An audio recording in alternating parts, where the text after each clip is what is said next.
Hello, everybody. Intuition here. Thank you, as always, for making time and space for us. Today, we would like to provide a tool. The tool is how to get rid of at least 50% of the problems in your life. And the tool that will help you to do that is having clear, established boundaries.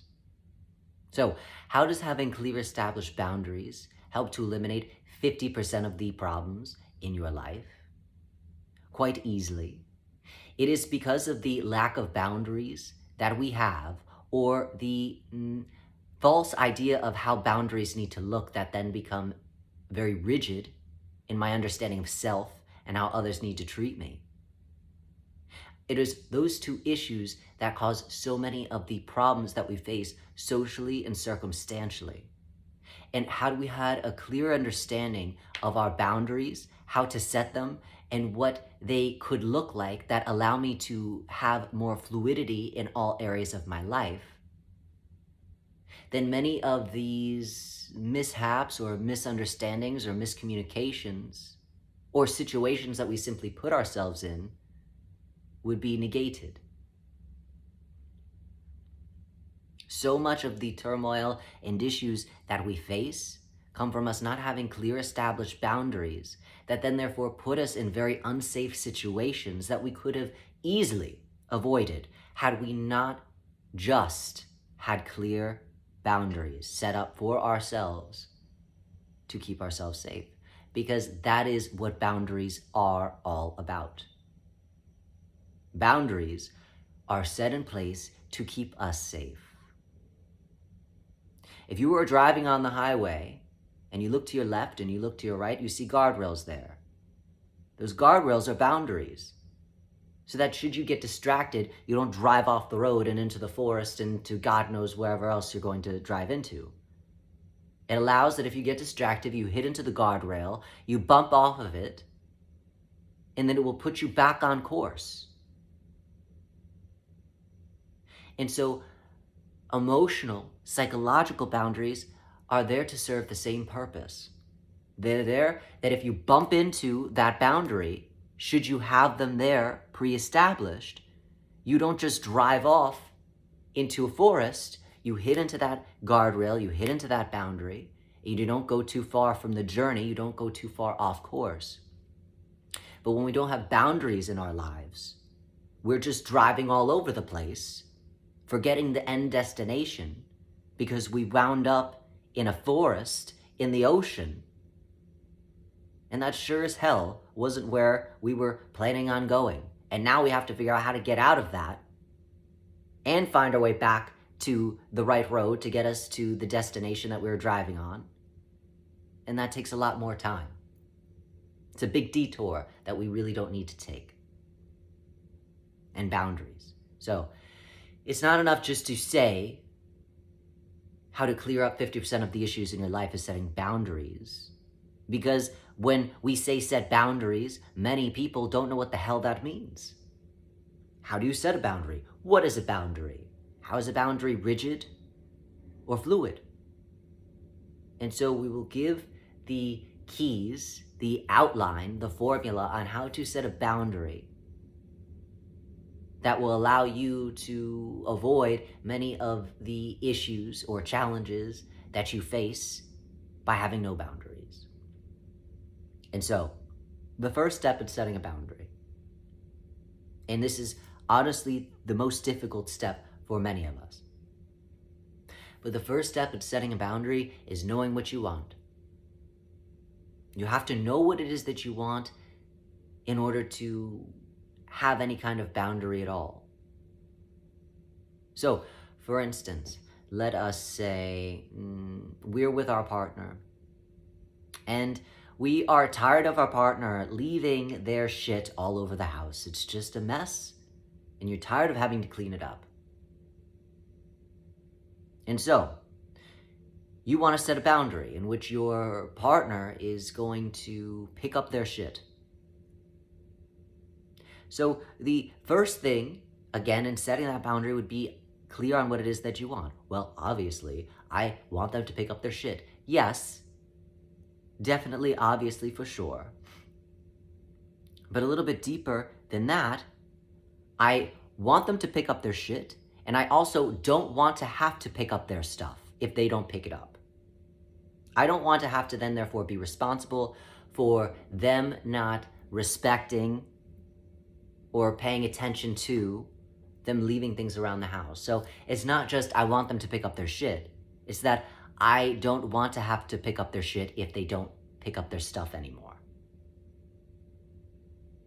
I want to feel a little bit more respect for the house, for myself, for my time. And so it's about being clear in the whole picture of what it is that you want. Not just the end result, but also how it affects you. So, again, in this example, I want my partner to pick up their shit. Not only do I want them to pick up their shit, I don't want to have to pick up their shit should they not pick it up. Okay, we're clear. Fantastic, wonderful. So first step, we establish what it is, what do we want? The second step is verbalizing that in a clear, calm way. Now, when I verbalize and set a boundary, I'm not doing it when I'm up here. I'm not doing it while I'm picking up my partner's shit and I'm feeling angry about having to do it. Or I'm looking at my partner's shit and I'm still feeling angry because, God damn it, why don't they know that I hate picking up their stuff? No, I'm doing it in a calm, clear way so that when I communicate it, they can receive what it is that we're really saying without rejecting it or becoming defensive because you are communicating from a place of anger. So, we know what we want. Now we communicate it in a clear, calm way. That clear, calm way is, listen, sweetheart, dearest, partner, love of my life. I'm so tired. Every day I work so hard and I come home and I see your stuff on the floor. And I would appreciate it if you picked it up. Because when you don't pick up your stuff, sometimes I feel like I have to pick it up. And it's not my stuff, and I don't feel that I should be responsible for that. So I'm asking you kindly, can you please pick up your stuff? That would mean so much to me. Calm, clear, collected. Your partner is less likely to become defensive because, again, you're coming from a place of calm, peace, just trying to connect, just trying to relay information, as opposed to, you did this, what the hell, we've had this conversation 100 times, I don't understand. So, those are the first two steps. The last step is an action step. The action step comes in when you have been clear on what it is that you want, you've communicated it in a calm, clear way, however, you're not seeing any real result. Your partner is still throwing shit all over the house. And so, if that still remains to be the issue, then the action step allows you to say, well, I've done my part. I've communicated to my partner that this is not okay for me. This is not how I want to live. And so now the action step is more about, since I've communicated that to them, I'm going to disengage from how I usually would be responding to this. How I may usually respond to that is, again, I'm picking up their stuff and cleaning it. I'm rearranging things for them. I'm going to choose not to do that. I'm going to, if that is too chaotic for you, because again, well, their shit is all over the house, then I'm going to move it to their side of the room. Because that is their space, that is their area. We're getting it out of the shared area, the space in which you also have to live in, and we're moving it to a place in which they're responsible for. And you are also not cleaning up their stuff, you're simply moving it to a place that is more appropriate so that they could deal with it whenever it is that they're willing to deal with it, but you're not dealing with it. And so that is one potential action step. But again, the action step is coming from the place of, I already identified that I'm not picking up their shit, and I would like for my partner to pick up their shit, because again, it is not my shit. And so we're maintaining that boundary for them, but also for yourself, because the boundary that you set was also for you. And again, as we said, the boundary was, I'm not going to pick up their shit anymore.